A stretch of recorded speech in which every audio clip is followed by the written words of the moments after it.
A small summary. Against Costa Rica, a very closed defense, Brazil circulated the ball very slowly in a very predictable way, delivering it in bad conditions, for example, especially to Vinicius on the right. There wasn't so much one-on-one with Rafinha on the left. I expected there to be more, but there was a lot of marking. Vinicius, alone, was unable to get through a very closed marking with a lot of people. There were a lot of Brazilian players close to Vinicius. People crowded around him and got in the way.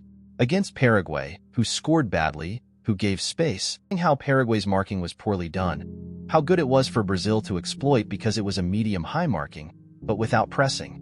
So there was comfortable passing and Brazil took on a team that defended poorly and, as a result, attacked very well and gave that feeling. Now, I'm going to show you why they played poorly against Colombia, in my opinion. I think it might be clearer for us to understand what it means to play well and what it means to play poorly. Sometimes it seems that when you win, everything is very good, and when you don't win, everything is very bad. The most important thing is to understand why. When you know why you are playing well or why you are playing poorly, the chance of repeating the good game or correcting the bad game is much greater. A number that very well shows how Brazil was inferior to Colombia is the XG, expected goals. It is a number that is very fashionable. XG means the probability of goals due to shots, considering where the shot comes from, which sector of the field, which sector within the penalty area, whether it is scored or not. There are statistics to show whether the quality of the shot is good or not, whether where the shot comes from has a chance of scoring or not. Brazil's XG, the number of expected goals from Brazil based on the shots they took in the game, is 0.31. From Colombia, it was 1.17, almost 4 times more. When Rafinha takes a free kick in the middle of the street and manages to place it very well, the chance of a goal coming from there is very small, but the goal does. So, it's one thing if there's a small chance, it's another thing if the goal is scored. Colombia had chances inside the area, they had many. For Brazil to choose to play on the counterattack, I think it's okay. From the hierarchy of the Brazilian team, from what the fans expect from Brazil, from what the fans want to see in Brazilian football, I understand that they want to see a team attacking happily, scoring lots of goals. I don't think that's what's going to happen, and it seems that Dorival Jr. feels more comfortable setting the team up to counterattack. Against England, against Spain, and against Colombia, for me, the most symptomatic game of all of these, because it is the first game against a good team, with a more decisive, more competitive character. And then Brazil, I think when they saw that they couldn't equalize things, took a step back and waited for Colombia to use some good characteristics of their attackers, Rafinha, Rodrigo, Vinicius. There's good one-on-one play, there's good speed. So for you to wait and exploit the speed of your players, it's better to be behind and launch those players in front. Something that Brazil was unable to do. They were stuck due to a lack of mechanisms to get out of Colombia's very well-placed marking, very aggressive, very confident of Colombia scoring the same way Colombia scored Brazil. And look at the difference between where Brazil scored against Colombia. It requires a lot of confidence to do that. It's really self-esteem. You're confident that you'll be able to recover the balls, that despite what the other team has, Rodrigo, Vinicius, Rafinha to run, you won't let these guys run. You'll win the duels against them. To do this, you also need the characteristics of players that Brazil has, if you want to do it. Brazil has fast players, good one-on-one, good at pressing forward. It's a very physical team too, Brazil. The thing is, for now, I didn't want to do this type of game. We see how the ball was 80% of the time away from Colombia's goal, either in the center of the field or close to the Brazilian team's area. This is very bad because if the ball is far from Colombia's field, if the ball is far from Colombia's goal, it means that Brazil's attackers are not participating in the game. I'll show you this. Look there, Vinicius Jr. I sort of circled it like this. Yellow is fair, orange is problematic, and red is very bad. Then, there is only green on Rafinha, from the Brazilian team forwards who participated in the game. I didn't put Savinho in. I put the 3 starters and Endrick because I thought it was too eye-catching. I picked out what I thought stood out the most. Vini only touched the ball 28 times, man. The best player on the Brazilian team, the best player in the world this season, touched the ball very little. It's not because there are some players who really play little to be decisive. No. Brazil's game is based on handing the ball to Vinicius and seeing what he can do. What a poor game, right? a rudimentary game for the Brazilian team. It's a fairly complex game, a primary game of handing the ball to Vinicius and seeing what he can do. Another thing is that you hand the ball to Vinicius to see what he can do in good conditions.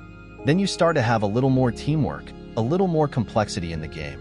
Something that the team only showed something against Paraguay, but against Colombia it already disappeared. Vini only touched the ball 28 times. He only tried to dribble twice, which for me really shows how difficult it was for Brazil to even put him in good condition. Because if Vinicius receives good balls, he will at least try to dribble.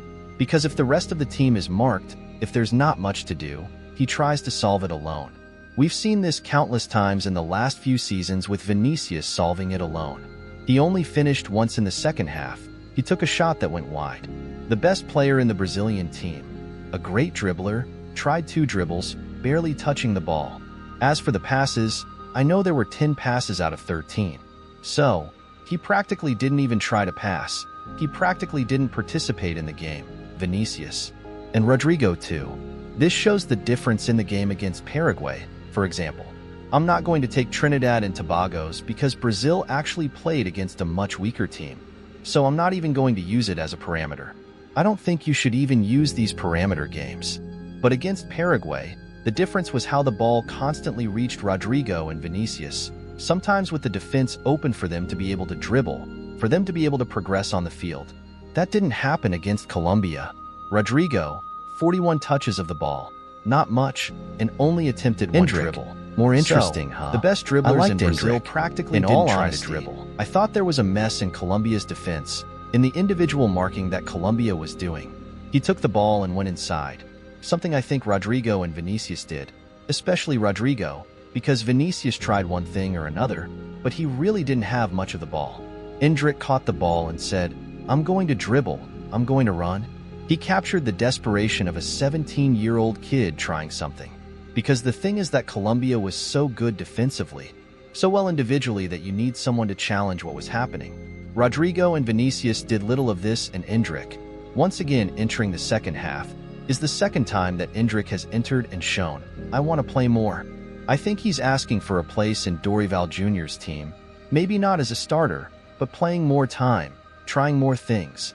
Endrick's touches on the ball, his passes, weren't that many, just 4, but Rodrigo made a lot of mistakes. If we state here that 82% of Vinicius's passes were correct, only 77% of Rodrigo's. So, Endrick may have missed a few more passes, but he dribbled more, he was more aggressive when dribbling, he managed to break Colombia's marking line more. So, for me, he's a guy who is asking for a pass in Dorival Jr.'s team. Why he doesn't score a goal isn't because he doesn't have a shot, he does. I understand that the player who doesn't touch the ball a lot tries to decide. As he scored 10 times, being one of Palmeiras' main finishers, he had to average goals per game with the minutes he played for Brazil.